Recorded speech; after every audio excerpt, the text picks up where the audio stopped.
My wife secretly sold our house and disappeared with my retirement fund. The realtor's card fell out of the envelope and landed face up on my kitchen table. Berkshire Properties. Congratulations on your sale.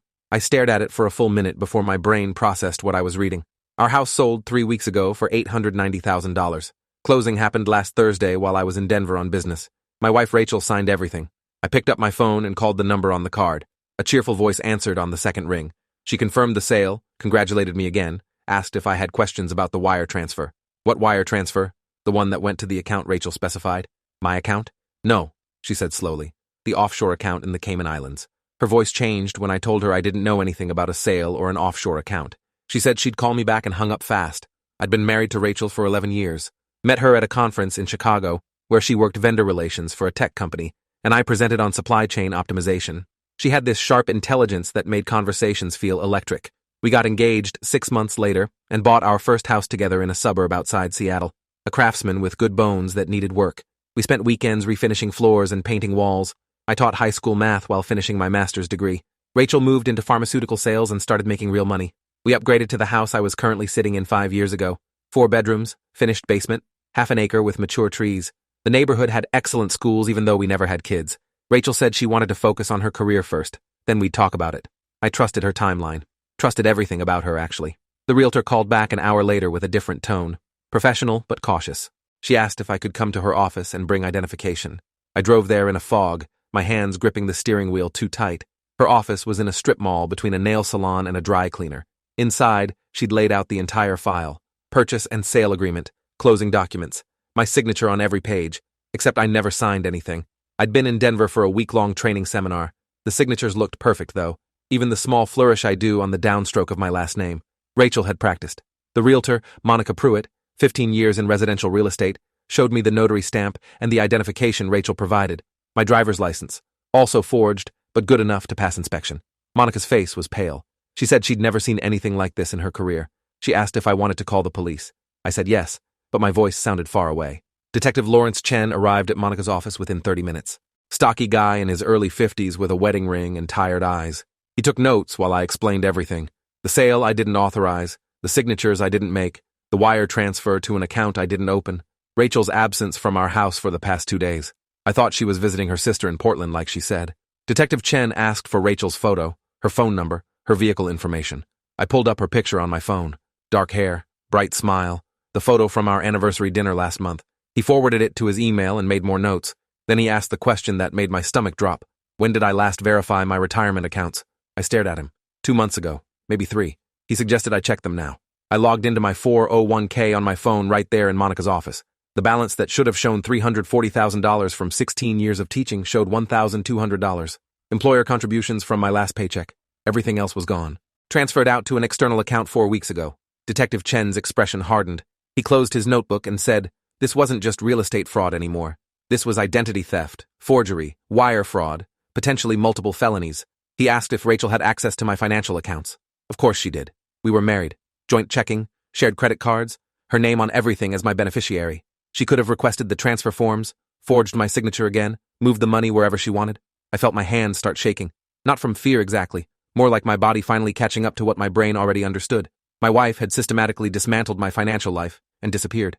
Detective Chen asked if I had somewhere to stay tonight. Why? Because, he said gently, the house belongs to the new owners now. They have a legal right to possession. I needed to remove my belongings before they moved in this weekend. I sat there processing that information. The house I was sitting in, the home Rachel and I built together, wasn't mine anymore. Some family I'd never met owned it now because my wife sold it without telling me. I drove home in complete silence. No radio, no phone calls, just the sound of my own breathing. The house looked the same as always. Red front door I'd painted last summer. The maple tree we planted on our 5th anniversary. I unlocked the door and stepped inside. Everything was exactly where it should be. My books on the shelf, photos on the wall, the coffee mug I used that morning still in the sink. But it felt different now, knowing I had maybe 2 days to pack up my entire life. I walked through each room cataloging what I needed to take and what I could leave behind. Rachel's things were mostly gone, I realized. Her clothes, her jewelry, the expensive purse collection she'd built over the years. The closet in our bedroom had empty hangers. Her bathroom drawers were cleaned out. She'd been planning this for weeks, maybe months, removing her things gradually so I wouldn't notice. I sat on the edge of our bed and tried to remember the last real conversation we had. Something about her needing to travel more for work, new clients in different time zones, late meetings. I'd supported it because that's what you do. You support your partner's career. Except, none of it was real. My phone rang at 11 that night. Unknown number. I answered, and heard Rachel's voice for the first time in 3 days. She sounded calm, almost friendly, asked how I was doing like this was a normal check-in call. I asked her where she was. She said it didn't matter. I asked about the house. She sighed like I was being difficult, said we needed liquid assets for her business opportunity. What business opportunity? She'd been recruited by an investment firm in Singapore. They wanted her immediately, and the compensation package was incredible, but she needed capital to buy in as a partner. Our house and my retirement fund were the only assets we had.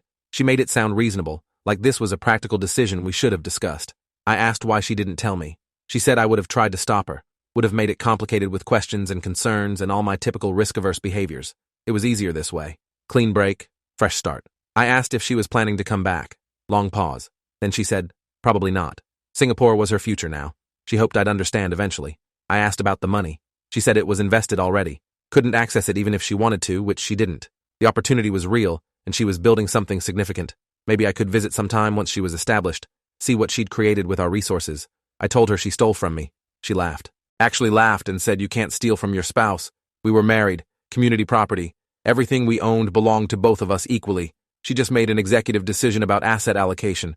I asked if she was planning to file for divorce. Another pause. Eventually, she said, once things settled down. For now, she needed to focus on her new position. She told me not to make this harder than it needed to be. Recommended I find an apartment and move on with my life. Then she hung up. I sat there holding my phone, feeling something shift inside me from shock to cold, focused anger. She thought this was over, thought she could take everything and disappear. She was wrong. The next morning, I called every attorney I could find who specialized in fraud and family law. Most were booked for weeks. One, Gerald Hastings, 30 years practicing financial litigation, agreed to see me that afternoon. His office was downtown in an older building with wooden floors and bookshelves covering every wall. Gerald was maybe 60 with silver hair and reading glasses on a chain. He listened to my entire story without interrupting, took notes on a yellow legal pad. When I finished, he sat back and asked the critical question. Did I want to pursue criminal charges, or try to recover assets, or both? I said both. He nodded and explained the reality. Criminal prosecution was complicated in marriage fraud cases. Prosecutors were reluctant to charge spouses for financial decisions made during marriage even when forgery was involved. It looked messy in court, but civil recovery was possible if we could prove she acted with intent to defraud and if we could locate the assets. The offshore account would be the challenge. Cayman Islands had strict privacy laws. We'd need proof of wrongdoing and cooperation from international authorities. Gerald asked if Rachel took anything else. I thought about it. She had access to our joint accounts. I checked my phone. Our savings account, usually around $40,000, showed a balance of $180, withdrawn 2 days ago in incremental amounts that wouldn't trigger fraud alerts. Our credit cards were maxed out. $65,000 in charges over the past month. Hotels, flights, cash advances, luxury purchases, all in cities I'd never been to.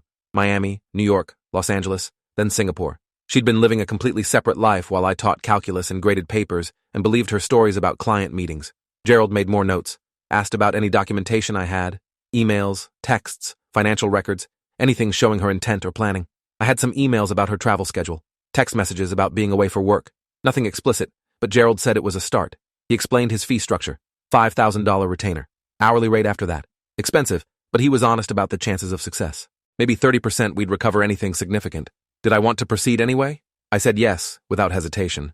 This wasn't just about money anymore. It was about accountability. I spent the next 3 days packing my life into boxes. Friends helped. Co-workers I barely knew showed up with pizza and moving supplies. My principal, David Thornton, 23 years in education, called to check on me after hearing through the staff grapevine what happened. He offered to write a recommendation letter if I needed to relocate for a fresh start. Said I was one of the best teachers he'd worked with, and this situation didn't change that. His kindness made the whole thing worse somehow. Made it real that this wasn't just happening in some isolated bubble. Everyone knew. Everyone pitied me. The teacher whose wife stole everything and vanished. I moved into a furnished apartment near the school. Month-to-month lease. Basic furniture. Nothing personal on the walls. It felt temporary because I couldn't accept that this was permanent yet. Some part of me kept expecting Rachel to call and say it was a mistake. Come back and fix it. Explain everything. But days passed and she didn't call. Detective Chen contacted me 2 weeks after our first meeting. He'd traced Rachel's movements through credit card records and flight manifests. She'd been planning this for at least 6 months. Opened the offshore account in January using forged documents. Started transferring smaller amounts from our joint savings to test if I'd notice. When I didn't, she got bolder. The retirement fund transfer required more sophisticated forgery, but she'd found someone to help. He was still tracking down who. The house sale was the final piece. Biggest asset, biggest payout. She'd listed it through Monica's firm using a fake email address and forged power of attorney documents.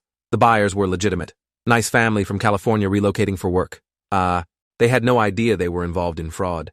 Chen said he'd issued a warrant for Rachel's arrest on multiple charges: wire fraud, identity theft, forgery, theft. But enforcement was complicated because she was in Singapore.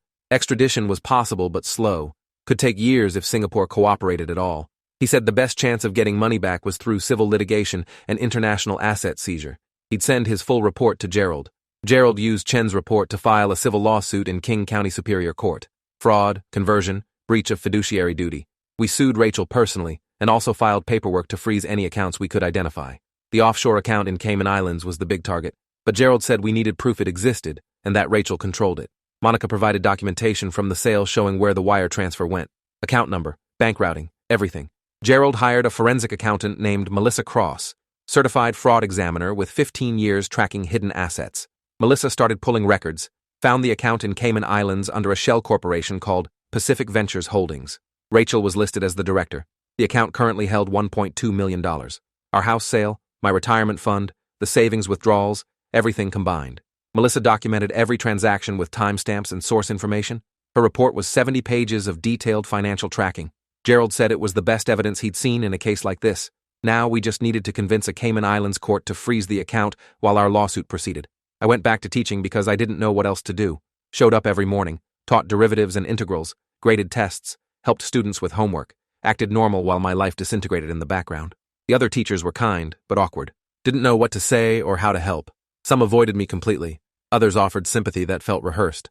I appreciated the effort even when it made me uncomfortable. My students didn't know what happened. They just knew I seemed distracted. One kid asked if I was okay during office hours. I said I was fine. He didn't look convinced, but didn't push.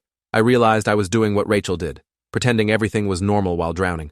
The irony wasn't lost on me. After school, I'd go back to my apartment and sit in silence. Didn't watch TV or read or do anything productive. Just sat there thinking about every conversation with Rachel over the past year, looking for signs I missed. Red flags I ignored. They were everywhere once I knew to look. The sudden interest in financial planning. Questions about my retirement account passwords. Her insistence on updating our estate documents. All of it was preparation. 3 months after Rachel left, Gerald called with news. The Cayman Islands court had frozen the Pacific Ventures Holdings account pending our fraud case. Rachel tried to transfer the money again, but the freeze blocked it. She'd hired her own attorney in Cayman Islands to fight the freeze. Her lawyer argued the money was marital property and she had every right to manage it. Our attorney argued it was stolen through forgery and fraud. The judge sided with us temporarily.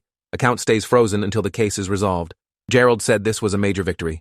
Without access to the money, Rachel's options were limited. She couldn't fund a long legal fight, couldn't move the assets somewhere else. She was stuck. I felt something close to satisfaction for the first time since this started. She was finally facing consequences. But Gerald warned me not to celebrate yet. The freeze was temporary. We still had to prove our case in court. Still had to convince a judge to order the money returned. Rachel wasn't going to make it easy. Rachel called me from a Singapore number 6 weeks after the account freeze. She was furious, accused me of ruining her life out of spite, said the investment opportunity was real and I was destroying her future because I couldn't handle her success. I stayed quiet and let her talk. She cycled through anger, bargaining, guilt trips, said she never meant to hurt me, just wanted a chance at something bigger, asked if I could drop the lawsuit and let her have half the frozen funds. We could split everything 50-50 and move on. I asked if she was serious. She said completely. It was fair. Community property meant half was hers anyway. I reminded her about the forgery and the identity theft and the lies. She said those were technicalities, semantics. The marriage was over anyway, so why did it matter how we divided assets? I told her I'd think about it and hung up. Then I called Gerald and told him about the conversation. He said she was desperate. Good. Meant we had leverage. He advised against any settlement that gave her anything. We had the evidence. Had the frozen account. Had momentum. Push forward. The divorce petition arrived 2 weeks later. Rachel filed in Singapore claiming irreconcilable differences and requesting equal division of all marital assets. Her attorney sent a letter to Gerald proposing we settle both the divorce and the fraud case together. She'd drop her claim to the house and the retirement fund if I dropped the criminal charges and the civil lawsuit. We'd split the frozen account in Cayman Islands. She gets $600,000. I get $600,000. Everyone moves on. Gerald said it was a bad deal. The frozen account held $1.2 million of my money that she stole. Why would I give her half? I said I wouldn't. He drafted a response rejecting her offer and demanding full return of all funds plus damages and attorney fees. Rachel's lawyer wrote back threatening to drag the case out for years. Tie up the money in litigation until legal fees consumed everything. Gerald said, Let them try. We had time and evidence on our side. I spent my spring break in Gerald's office going through discovery documents. Rachel's attorney had sent boxes of financial records trying to prove the money was marital property. Bank statements, investment reports, tax returns. Melissa reviewed everything and found inconsistencies. Accounts Rachel opened in her name only.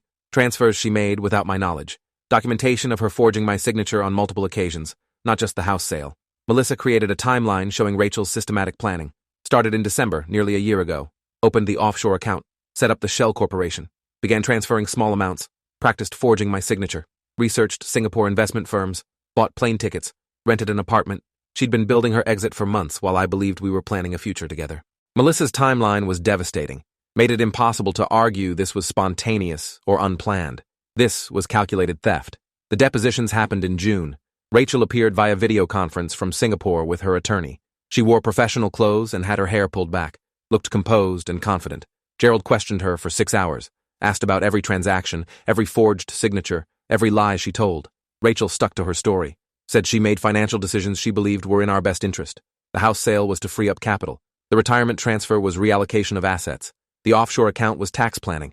Everything was legal within a marriage. Gerald showed her the forged signatures. She said I must have signed the documents and forgotten. Showed her the timeline of planning. She said she was organized. Showed her text messages to her sister about hiding money from me. She said it was taken out of context. Her attorney objected constantly. The deposition ended with nothing resolved, but Gerald said he got what he needed. Her story was full of holes. A jury would see through it. My deposition was shorter. Rachel's attorney tried to make me look controlling or financially abusive. Asked if I restricted her access to money. No. Asked if I monitored her spending. No. Asked if I threatened her when she wanted independence. Never. The attorney was fishing for some explanation that justified Rachel's actions. Some way to paint her as a victim instead of a thief. It didn't work. I answered every question honestly and calmly. Showed the attorney my bank records proving Rachel had equal access to everything. Showed emails where I supported her career advancement. Showed text messages where I encouraged her to pursue opportunities. The attorney ended early. Didn't have anywhere to go. Gerald said it went well. My credibility was strong. Hers was falling apart. The trial date was set for September. Nearly 8 months after Rachel disappeared. Gerald prepared our case methodically. Witness lists, evidence exhibits, expert testimony from Melissa about the financial fraud, character witnesses from my colleagues and friends, documentation of every lie Rachel told. The case was strong. Stronger than most fraud cases Gerald had handled. He said we should win. But trials were unpredictable. Juries were unpredictable. Rachel's attorney might find some angle we hadn't considered. I needed to be prepared for any outcome. I said I was ready. Wanted this finished. Wanted my money back, or at least the satisfaction of her being held accountable publicly. Gerald said we'd get there. Just needed patience. 2 weeks before trial, Rachel's attorney called Gerald requesting a meeting. They met at a coffee shop downtown. No formal mediation, just a conversation between lawyers. Rachel's attorney admitted their case was weak. The evidence was overwhelming. Rachel would likely lose at trial. Face significant judgments. Possibly criminal prosecution if the prosecutor decided to move forward. His client wanted to settle. Avoid the public trial. Avoid the risk of jail time. He proposed a new offer. Rachel returns 90% of the funds, keeps 10% for her cooperation. No admission of guilt, no criminal charges, clean break. Gerald brought the offer to me, said it was better than the previous proposals, but still let Rachel off easy. I asked what he recommended. He said take it. Getting $1.08 million back guaranteed was better than risking a trial. Even if we won, collection was uncertain. Rachel could hide assets or declare bankruptcy or disappear again. This way, we controlled the outcome. I signed the settlement agreement the next day. The money transferred back into my accounts over the following week. My retirement fund was restored. The house sale proceeds came back. The savings withdrawals returned. Everything minus Rachel's 10%, and the attorney fees and the forensic accounting costs. I ended up with about $950,000 after everything was settled. Less than I started with, but more than I expected to recover. Gerald said I was lucky. Most fraud victims never see their money again. The divorce was finalized as part of the settlement. Rachel signed papers agreeing to an uncontested dissolution. No alimony, no property claims, no future contact. We were done. The marriage that started in Chicago at a conference ended in a Singapore attorney's office with wire transfers and legal signatures. I felt nothing when the final papers arrived. No sadness or anger or relief. Just emptiness where Rachel used to be in my life. I moved out of the temporary apartment and bought a small condo near the school. 2 bedrooms, updated kitchen, nice view of the mountains, paid cash from the recovered funds, put the rest back into retirement accounts and investments. Melissa helped me set up proper protections this time. Separate accounts, strong passwords, alerts for any unusual activity. I wouldn't be vulnerable like that again. Wouldn't trust someone with complete access to my financial life.